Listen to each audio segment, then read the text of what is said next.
Miau, de Benito Pérez Galdós. Capítulo 22. ¡Ah, cielos! ¿Qué sería del mundo sin cocido? ¿Y qué de la miseria humanidad sin pagas? La paga era la única forma de bienes terrestres en conformidad con los principios morales, pues para todas las demás clases de bienestar archivaba Pantoja en el fondo de su alma un altivo desprecio. Difícilmente concedía que en la clase de ricos hubiera alguno que fuese propiamente honrado, y a las grandes empresas y a los audaces contratistas les miraba con religioso horror. Labrar en pocos años pingüe fortuna, pasar de la pobreza a la opulencia, era imposible por medios lícitos.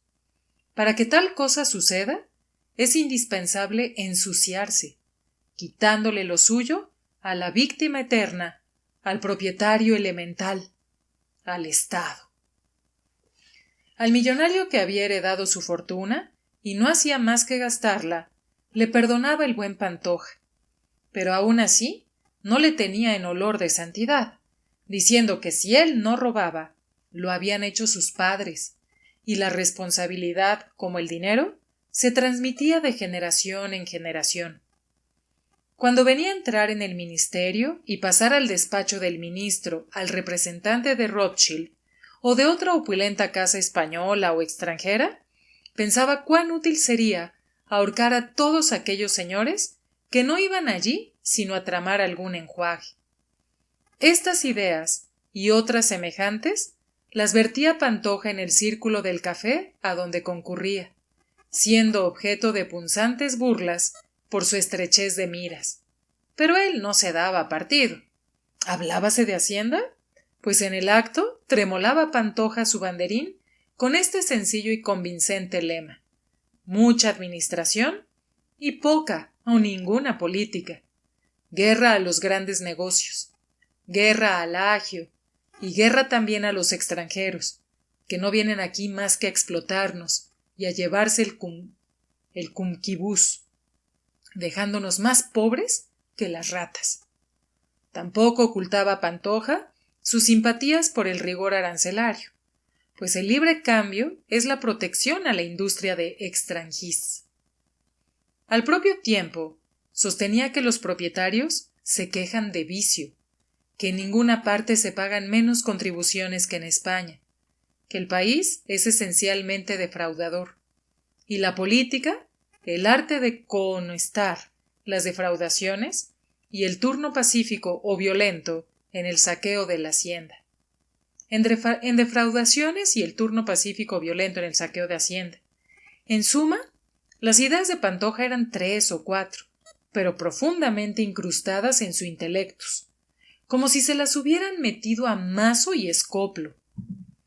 Su conversación en el círculo de amigos languidecía, porque nunca hablaba mal de sus jefes, ni censuraba los planes del ministro, no se metía en honduras, ni revelaba ningún secreto de entre bastidores. En el fondo de su cerebro dormía cierto comunismo de que él no se daba cuenta.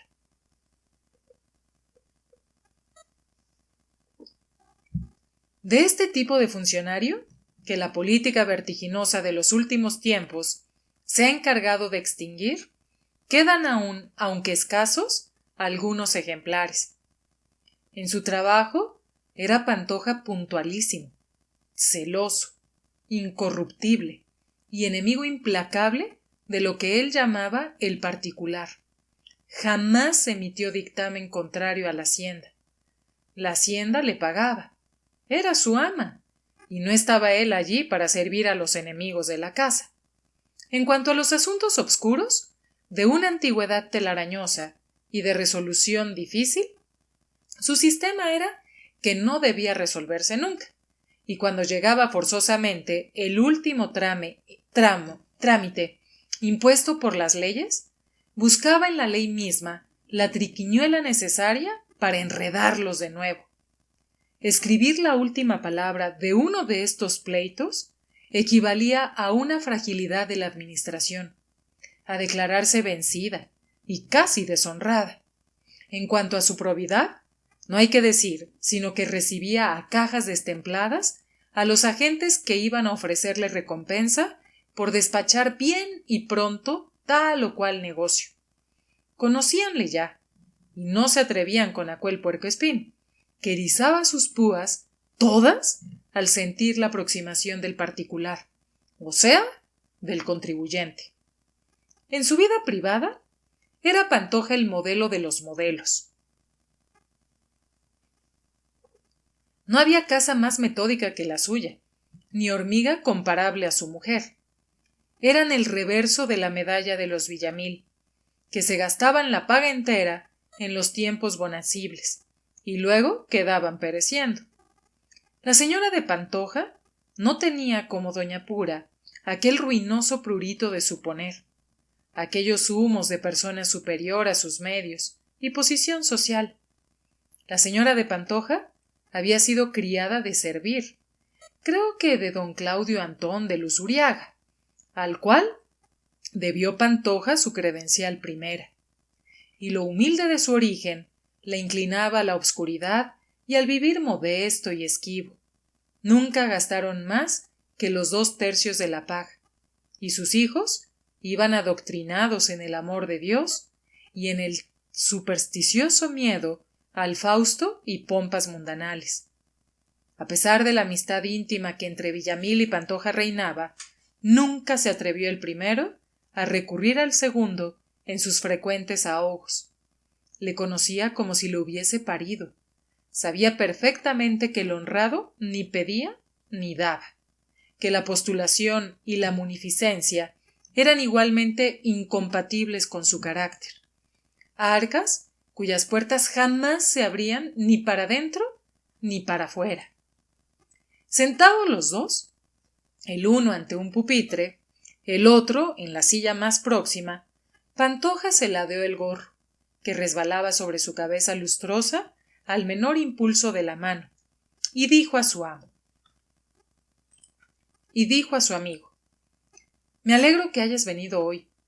Ha llegado el expediente contra tu yerno. No lo he podido echar un vistazo. Parece que no es nada limpio. Dejó de incluir 2 o 3 pueblos en la nota de apremios, y en los repartos del último semestre hay sapos y culebras. Ventura, mi yerno es un pillo. Demasiado lo sabes. Habrá hecho cualquier barrabasada. Y me enteró ayer el director de que anda por ahí dándose la gran vida, convidando a los amigachos y gastando un lujo estrepitoso, con un surtidito de sombreros y corbatas que es un asco, y hecho un figurín el muy puerco. Dime una cosa, ¿vive contigo?» «Sí», respondió secamente Villamil, que sentía la ola de la vergüenza en las mejillas, al considerar que también su ropa, por flaqueza de Pura, procedía de los dineros de Cadalso. «Pero estoy deseando que se largue de mi casa. De su mano, ni la hostia. Porque, verás, me alegro de tener esta ocasión de decírtelo. Eso te perjudica, y basta que sea yerno tuyo y que viva bajo tu techo para que algunos crean que vas a la parte con él». «¿Yo? ¿Con él?» horrorizado. «Ventura, no me digas tal cosa». «No, si yo no soy quien lo dice, ni me pasa por el magín. Pero la gente de esta casa, ya ves, hay tanto pillo, y cuando tocan a pensar mal, los más pillos son los que descueran al inocente. Pues aunque Víctor es mi yerno, tan ajeno soy a sus trapacerías, que si en mi mano estuviera el impedirle ir a presidio, no lo impediría. Figúrate. Ah, no irá, no te dé cuidado. No irá por lo mismo que lo merece. Tiene para rayos y para caídas. Se están poniendo los tiempos tan corruptos que estos granujas como tu yerno son los que cobran el barato. Verás cómo le echan tierra al expediente. Aprueban su conducta y le dan el jeringado ascenso. Por cierto que es de lo más atrevido que conozco. Ayer estuvo aquí. Luego bajó a ver al subsecretario. Y como tiene aquella labia y aquel buen ver, el subsecretario, me lo ha dicho quien estaba presente, Le recibió con palmas, y allí estuvieron los dos de cháchara más de media hora. ¿Y el señor ministro le ha visto? Con grandísimo desconsuelo. No te lo puedo decir, pero me consta que ha venido a recomendárselo un diputado de la provincia en que servía la lajita de tu yerno. Es de estos que mientras más les dan, más quieren. No sale de aquí nunca el tal sin apandar 2 o 3 credenciales gordas, pero gordas. Y eso que es disidente. Pero por lo mismo, por la disidencia, le atienden más. ¿Crees tú que le darán el ascenso a Víctor? Con ansiedad profunda. Yo no puedo asegurarte nada. ¿Y de lo mío? ¿Qué sabes? Con ansiedad mayor aún. El jefe del personal no suelta prenda. Cuando le hablo de ti, me echa un veremos y un yo haré lo que pueda, que es tanto como no decir nada. Ah, entre paréntesis, ayer, después de hablar con el subsecretario, se coló Víctor en el personal. Vino a contármelo el hermano de Espinosa. El jefe le enseñó las vacantes de provincias. Y tu yernito se dejó decir con arrogancia que a provincias no iba ni atado. Amigo Ventura, indicó Villamil con dolorosa consternación. Acuérdate de lo que te anuncio. Tú lo has de ver. Y si lo dudas, apostemos algo. A que ascienden a Víctor y a mí no me colocan. Otra cosa sería justicia y razón. Y la razón y la justicia andan ahora de paseo por las nubes. Pantoja volvió a ladear el gorro. Era una manera especial suya de rascarse la cabeza. Dando un gran suspiro, que salió muy oprimido de la boca, porque ésta no se abría sino con cierta solemnidad, trató de consolar a su amigo en la forma siguiente. No sabemos si podrán arreglar lo del expediente de Víctor, a pesar de las ganas que parece tienen de ello sus protectores. Y por lo que hace a ti, yo que tú, sin dejar de machacar en el director, el subsecretario y el ministro, me buscaría un buen faldón entre la gente que manda. Pero si me cojo y tiro ¿y cómo si no? Pues sigue tirando, hombre, hasta que te quedes con el faldón en la mano. Arrímate a los pájaros gordos, sean o no ministeriales. Dirígete a Sagasta, a Cánovas, a don Venancio, a Castelar, a los Silvelas. No repares si son blancos, negros o amarillos, pues al paso que vas, tal como se han puesto las cosas, no conseguirás nada. Ni pez ni cucúrbitas te servirán. Están abrumados de compromisos y no colocan más que a su pandilla, a sus paniaguados, a sus ayudas de cámara y hasta los barberos que les afeitan. Esa gente que sirvió a la gloriosa primero y después a la restauración está con el agua al cuello, porque tiene que atender a los de ahora, sin desamparar a los de antes, que andan ladrando de hambre. Pez ha metido aquí a alguien que estuvo en la facción y a otros que retosaron con la cantonal. ¿Cómo puede olvidar Pez que los del gorro colorado le sostuvieron en la dirección de rentas y que los amadeístas casi le hacen ministro y que los moderados del tiempo de Sor Patrocinio le dieron la gran cruz? Villamil oía estos sabios consejos, los ojos bajos, la expresión lúgubre, y sin desconocer cuán razonables eran. Mientras que los dos amigos departían de este modo, totalmente abstraídos de lo que en la oficina pasaba, el maldito cojo Salvador Guillén trazaba en una cuartilla de papel, con humorísticos rasgos de pluma, la caricatura de Villamil, y una vez terminada, y habiendo visto que era buena, puso por debajo: el señor de Miau, meditando sus planes de hacienda. Pasaba el papel a sus compañeros para que se riesen, y el monigote iba de pupitre en pupitre, consolando de su aburrimiento a los infelices condenados a la esclavitud perpetua de las oficinas. Cuando Pantoja y Villamil hablaban de generalidades tocantes al ramo, no sonaban con armonioso acuerdo sus dos voces. Es que discrepaban atrozmente en ideas, porque el criterio del honrado era estrecho y exclusivo, mientras Villamil tenía concepciones amplias, un plan sistemático, resultado de sus estudios y experiencia. Lo que sacaba de quicio a Pantoja era que su amigo preconizara el income tax, haciendo tabla rasa de la territorial, la industrial y consumos. El impuesto sobre la renta, basado en la declaración, teniendo por auxiliares el amor propio y la buena fe, resultaba un disparate aquí, donde casi es preciso poner al contribuyente delante de una horca para que pague. La simplificación, en general, era contraria al espíritu del probo funcionario, que gustaba de mucho personal, mucho lío y muchísimo mete y saca de papeles. Y por último, algo había de recelo personal en Pantoja, pues aquella manía de suprimir las contribuciones era como si quisiesen suprimirle a él. Sobre esto discutían acaloradamente hasta que a los dos se les agotaba la saliva.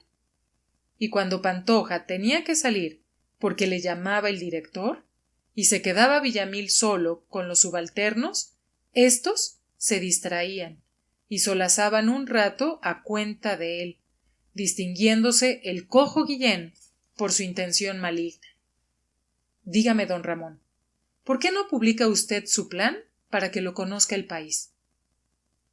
Déjame a mí de publicar planes, paseándose agitadamente por la oficina.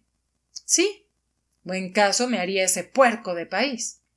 El ministro los ha leído y les ha dado un vistazo el director de contribuciones, como si no... Y no es la dificultad de enterarse pronto, porque en las memorias que he escrito he atendido, primero, a la sencillez, segundo, a la claridad, tercero, a la brevedad. Yo creí que eran muy largas, pero muy largas, dijo Espinosa con gravedad. Como abrazan tantos puntos. ¿Quién le ha dicho a usted semejante cosa? Enfadándose. Si cada una no abraza más que un punto, y son 4. Y basta y sobra. Ojalá no me hubiera ocupado de escribirlas. Bienaventurados los brutos. Porque de ellos es la nómina de los cielos. Bien dicho, señor don Ramón, observó Argüelles, mirando con ojeriza a Guillén, a quien detestaba. A mí también se me ocurrió un plan, pero no quise darlo a luz. Más cuenta me tenía con poner el solo de trompa. Eso, toque usted la trompa y déjese de arreglar la hacienda, que al paso que va, pronto ni los rabos. Mire usted, amigo Argüelles, parándose ante la mesa del caballero de Felipe IV, la capa terciada, la mano derecha muy expresiva. Yo he consagrado a esto mi experiencia de tantos años. Podré acertar o no, pero que aquí hay algo, que aquí hay una idea, no puede dudarse. Todos le oían con gran atención. Mi trabajo consta de 4 memorias o tratados, que llevan su título para más fácil inteligencia. Primer punto, moralidad. Muy bien. Rompe plaza la moralidad, que es lo primero. Es el fundamento del orden administrativo. Moralidad arriba, moralidad abajo, a izquierda y a derecha. Segundo punto, income tax, que es la madre del cordero. Fuera territorial, subsidio y consumos. Lo sustituyo con el impuesto sobre la renta, con su recarguito municipal. Todo muy sencillo, muy práctico, muy claro. Y expongo mis ideas sobre el método de cobranza, apremios, investigación, multas, etc. Tercer punto, aduanas. Porque fíjense ustedes, las aduanas no son solo un arbitrio, son un método de protección al trabajo nacional. Establezco un arancel bien remontadito para que prosperen las fábricas y nos vistamos todos con telas españolas. Superior de Holanda. Don Ramón, Bravo Murillo, era un niño de teta. Siga usted. Cuarto punto. Unificación de la deuda. Recojo todo el papel que anda por ahí con diferentes nombres. 3. Consolidado, diferido, bonos, banco y tesoro, billetes hipotecarios, y lo canjeo por un 4% emitido al tipo que convenga. Se acabaron los quebraderos de cabeza. ¿Sabe usted más, don Ramón, que el muy marrano que inventó la hacienda? Coro de plácemes. El único que callaba era Argüelles, que no gustaba de reírle mucho las gracias a Guillén. No es que sepa mucho, con modestia, es que miro las cosas de la casa como mías propias, y quisiera ver a este país entrar de lleno por la senda del orden.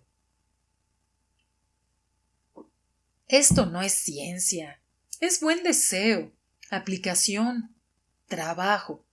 Ahora bien, ¿ustedes me hicieron caso? Pues ellos tampoco.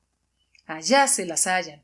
Llegará día en que los españoles tengan que andar descalzos y los más ricos pedir para ayuda de un panecillo. Digo, no pedirán limosna, porque no habrá quien la dé. A eso vamos. Yo les pregunto a ustedes, ¿tendría algo de particular que me restituyesen a mi plaza de jefe de administración? Nada, ¿verdad? Pues ustedes verán todo lo que quieran, pero eso no lo han de ver. Vaya con Dios. Salía encorvado, como si no pudiera soportar el peso de la cabeza. Todos le tenían lástima, pero el despiadado Guillén siempre inventaba algún San Benito que colgarle a la espalda después que se iba. Aquí he copiado los 4 puntos conforme los decía. Señores, oro molido, vengan acá. ¡Qué risa, Dios! Vean los 4 títulos escritos uno bajo el otro. Moralidad, Income Tax, aduanas, unificación de la deuda. Juntadas las 4 iniciales, resultaba la palabra miau. Una explosión de carcajadas retumbó en la oficina, poniéndola tan alegre como si fuera un teatro. Capítulo 23.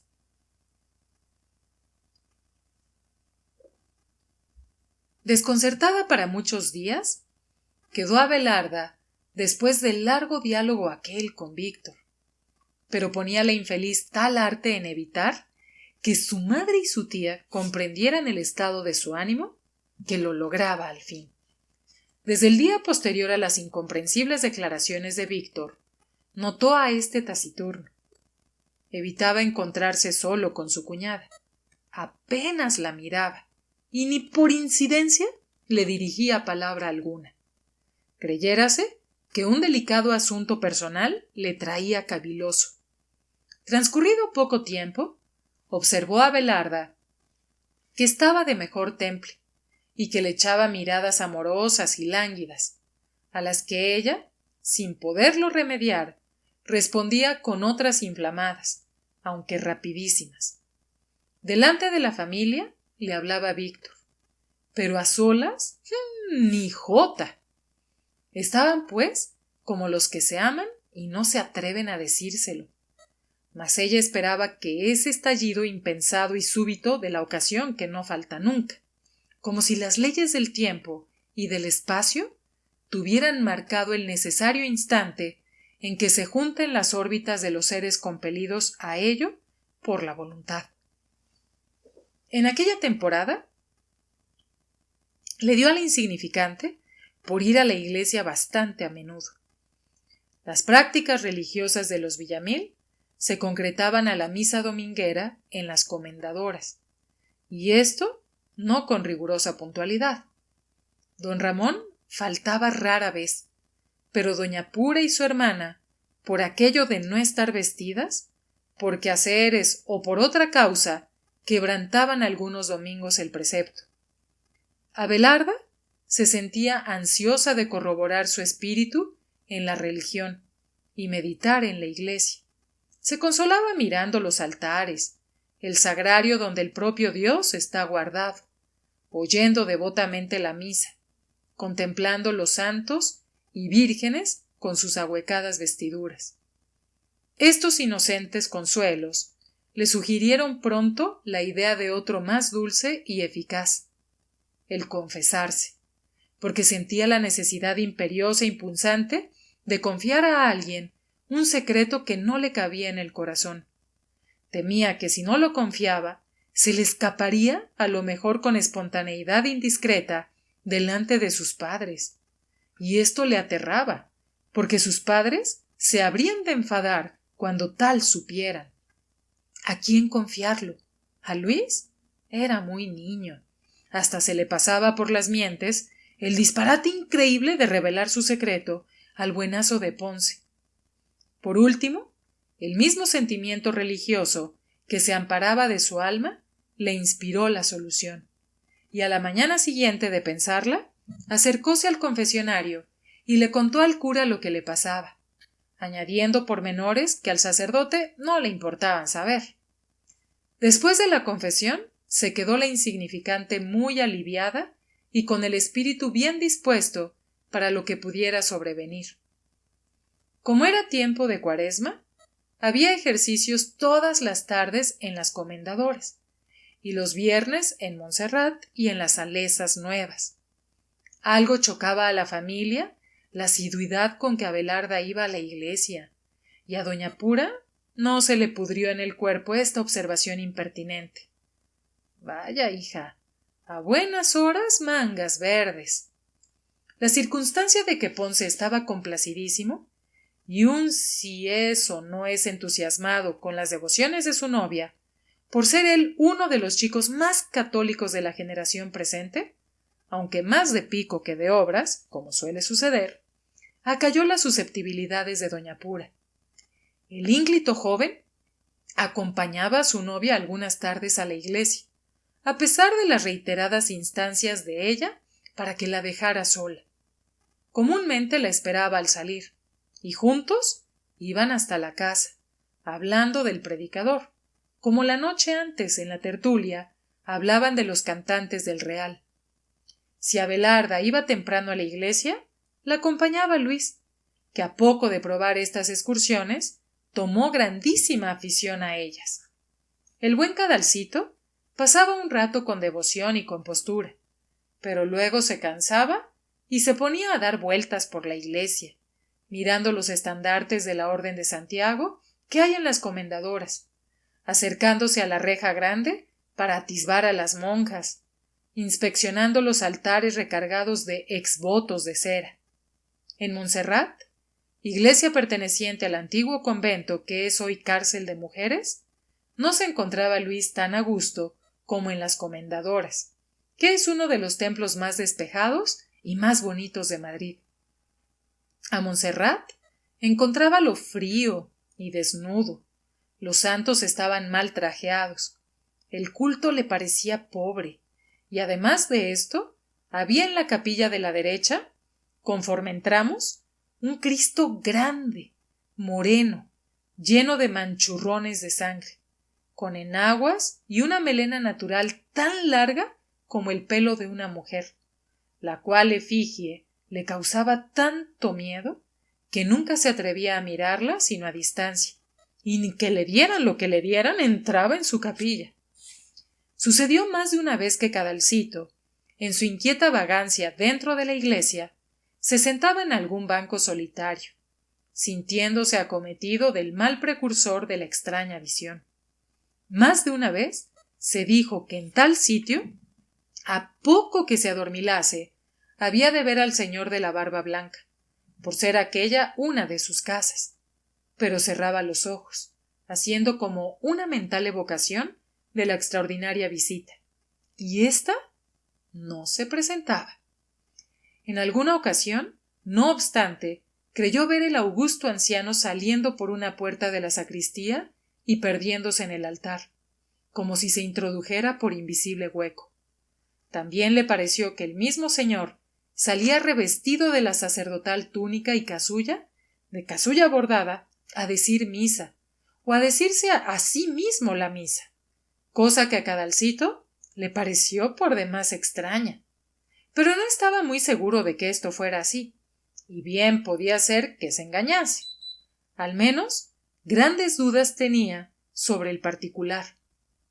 Una tarde, oyendo en Monserrate el rosario que rezaba el cura, al cual contestaban en la iglesia unas 2 docenas de mujeres, y en el coro las presas, que debían ser más de 100 por el murmullo intensísimo que sus voces hacían, Luisito se sintió con los síntomas de somnolencia.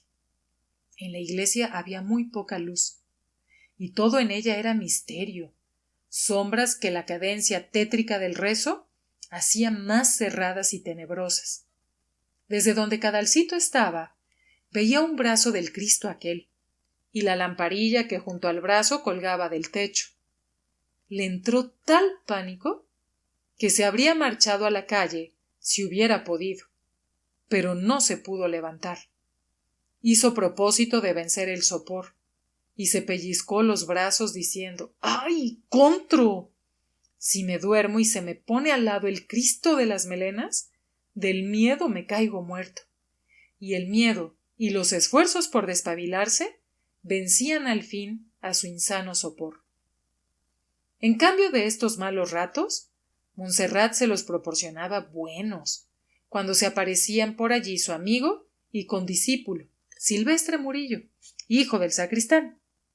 Silvestre inició a Luis en algunos misterios eclesiásticos, explicándole 1000 cosas que éste no comprendía.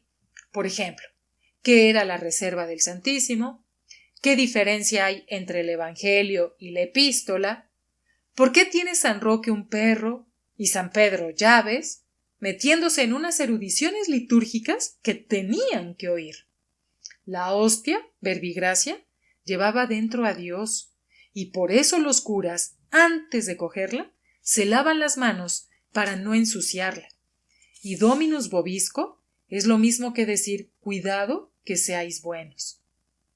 Metidos los dos en la sacristía, Silvestre le enseñaba las vestiduras, las hostias sin consagrar, que Cadalso miraba con respeto supersticioso, las piezas del monumento que pronto se armaría, el palio y la manga cruz, revelando en el desenfado con que lo enseñaba y en sus explicaciones un cierto escepticismo del cual no participaba el otro. Pero no pudo Murillito hacerle entrar en la capilla del Cristo de las Melenas, ni aun asegurándole que él las había tenido en la mano cuando su madre se las peinaba, y que aquel señor era muy bueno y hacía la mar de milagros. Como la mente de los chicos se impresiona con todo, y a esta impresión se amolda con energía y prontitud su naciente voluntad, aquellas visitas a la iglesia despertaron en Cadalcito el deseo y propósito de ser cura, y así lo manifestaba a sus abuelos y otra vez. Todos se reían de esta precoz vocación, y al mismo Víctor le hizo mucha gracia. Sí, Luisito aseguraba que o no sería nada o cantaría misa, pues le entusiasmaban todas las funciones sacerdotales, incluso el predicar, incluso el meterse en el confesionario para oír los pecados de las mujeres. Díjolo con ingenuidad tan graciosa que todos se partieron de risa, y de ello tomó pie Víctor para romper a hablar a solas con la insignificante por primera vez después de la conferencia de Marras. No estaba presente ninguna persona mayor, y el único que podía oír era Luis, y estaba engolfado en su álbum filatélico. Yo no diré, como mi hijo, que quiero ordenarme, pero ello es que de algún tiempo a esta parte siento en mí una necesidad tan viva de creer. Este sentimiento, júzgalo como quieras, me viene de ti. De ti, Abelarda. Aquí una mirada amplia, sostenida, tiernísima. De ti y de la influencia que tu alma tiene sobre la mía. Pues cree. ¿Quién te lo impide? Repuso la joven, que se sentía aquella tarde con facilidades para hablar, y esperaba mayor claridad en él. Me lo impiden las rutinas de mi pensamiento, las falsas ideas adquiridas en el trato social, que forman una brosa difícil de extirpar. Me convendría un maestro angélico, un ser que me amase y que se interesara por mi salvación. Pero ¿dónde está ese ángel? Si existe, no es para mí. Soy muy desgraciado. Veo el bien muy próximo y no me puedo acercar a él. Dichosa tú si no comprendes esto. Encontrábase la señorita de Villamil con fuerzas para tratar aquel asunto, porque la religión se las diera hasta para confesar su secreto a quien no debía oírlo de sus labios. Yo quise creer, y creí, dijo. Yo busqué un alivio en Dios, y lo encontré. ¿Quieres que te cuente cómo? Víctor, que sentado junto a la mesa, se oprimía la cabeza entre las manos, levantóse de pronto, diciendo con el tono y gesto de un consumado histrión: No hables. Me atormentarías sin consolarme. Soy un réprobo, un condenado. Estas frases de relumbrón, espigadas sin criterio en diferentes libros, las traía muy preparaditas para espetarlas en la primera ocasión. Apenas dichas, acordóse de que había quedado en juntarse en el café con varios amigos, y buscó la fórmula para cortar la hebra que su cuñada había empezado a tender entre boca y boca. Abelarda, necesito alejarme, porque si estoy aquí un minuto más, yo me conozco.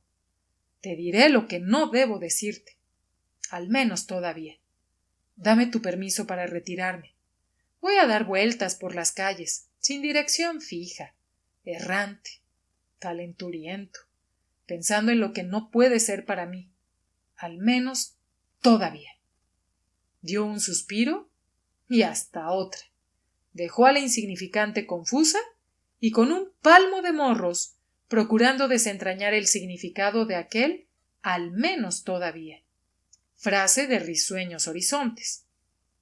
Por la noche, antes de comer, Víctor entró muy gozoso y dio un abrazo a su suegro, al cual no le hicieron gracia tales confianzas, y estuvo por decirle: ¿En qué pícaro bodegón hemos comido juntos? No tardó el otro en explicar los móviles de su enhorabuena.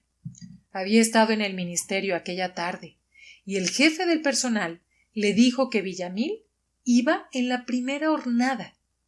—¡Otra vez el mismo cuento! —exclamó don Ramón furioso. —¿De cuándo acá es permitido que te burles de mí?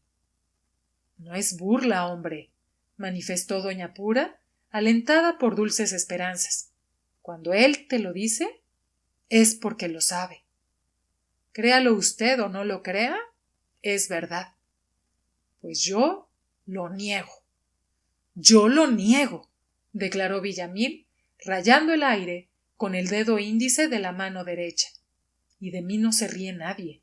¿Estamos? ¿Cuándo y por dónde te has ocupado tú de mí en el ministerio?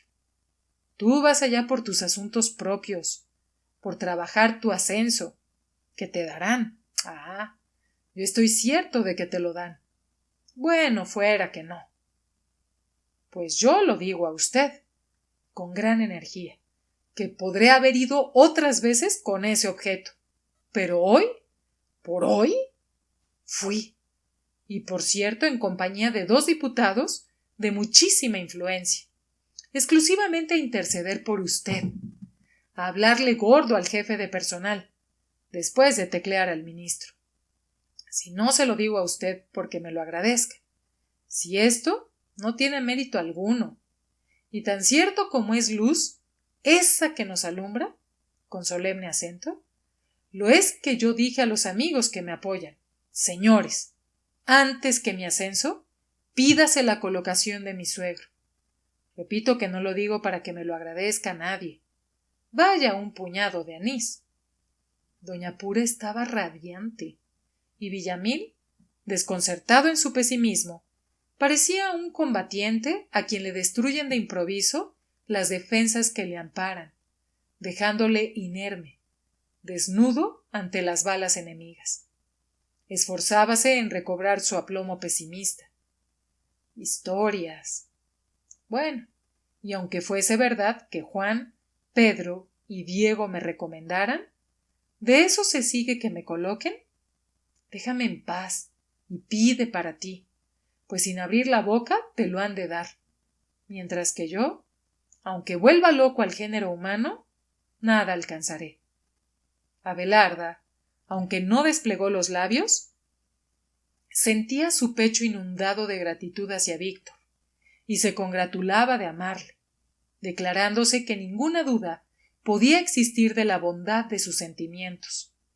Imposible que aquel acento noble y hermoso no fuera el acento de la verdad. Mientras comían, se discutió lo mismo.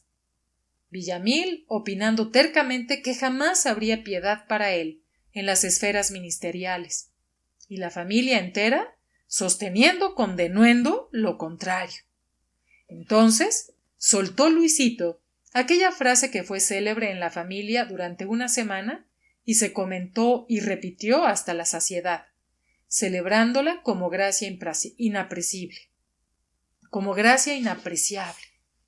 o como uno de esos rasgos de sabiduría que de la mente divina pueden descender a la de los seres cuyo estado de gracia les comunica directamente con aquella. Lo dijo Cadalcito con ingenuidad encantadora y cierto aplomo petulante que aumentaba el hechizo de sus palabras. Pero, abuelito, parece que eres tonto. ¿Por qué estás pidiendo y pidiendo a esos tíos de los ministerios, que son unos cualisquieras y no te hacen caso? Pídeselo a Dios. Ve a la iglesia, reza mucho y verás cómo Dios te da el destino. Todos se echaron a reír, pero en el ánimo de Villamil hizo efecto muy distinto la salida del inspirado niño. Por poco se le saltan al buen viejo las lágrimas, y dando un golpe en la mesa con el cabo del tenedor, decía: ese de Monches de chiquillo sabe más que todos nosotros y que el mundo entero.